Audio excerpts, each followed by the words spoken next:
नमस्कार मैत्रिणींनो, स्वागत आहे तुमचं शीतल्स फूड कॉर्नरमध्ये. तर आज आपण पाहणार आहोत अगदी झटपट आणि 2 मिनिटात होणारी रेसिपी.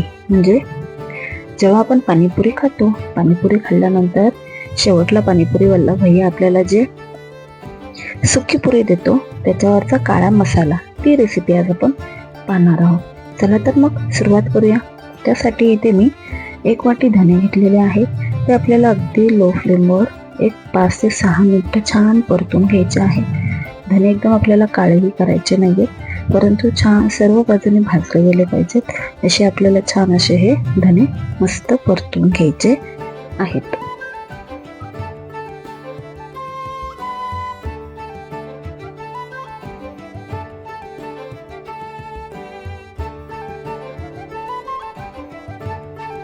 पाहू शकताय आपल्याला अशा प्रकारे धने फक्त धन्यांचा कलर थोडा बदली होईपर्यंत परतून घ्यायचे आहेत. आता मी धने काढून घेणार आहे आणि त्याच भांड्यामध्ये आपल्याला तेवढेच जेवढे धने घेतलेले आहे तेवढेच 1 वाटी आपल्याला जिरं घ्यायचं आहे.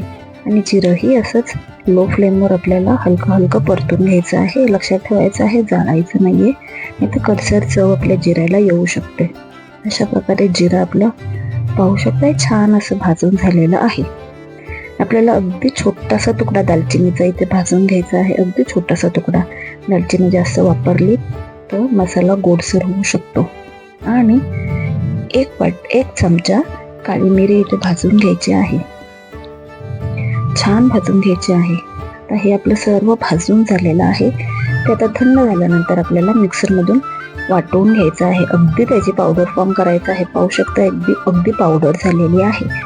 आणि यामध्ये जेव्हा मग तुम्ही खायला घाल त्यामध्ये थोडंसं काळं मीठ आणि थोडंसं आपलं घरचं मीठ घालायचं आहे. अशा प्रकारे तयार झालेला आहे आपला पाणीपुरीचा काळा मसाला. रेसिपी कशी वाटली हे कमेंट्समध्ये नक्की सांगा. चॅनलवर नवीन असाल तर सबस्क्राईब करायला मात्र विसरू नका.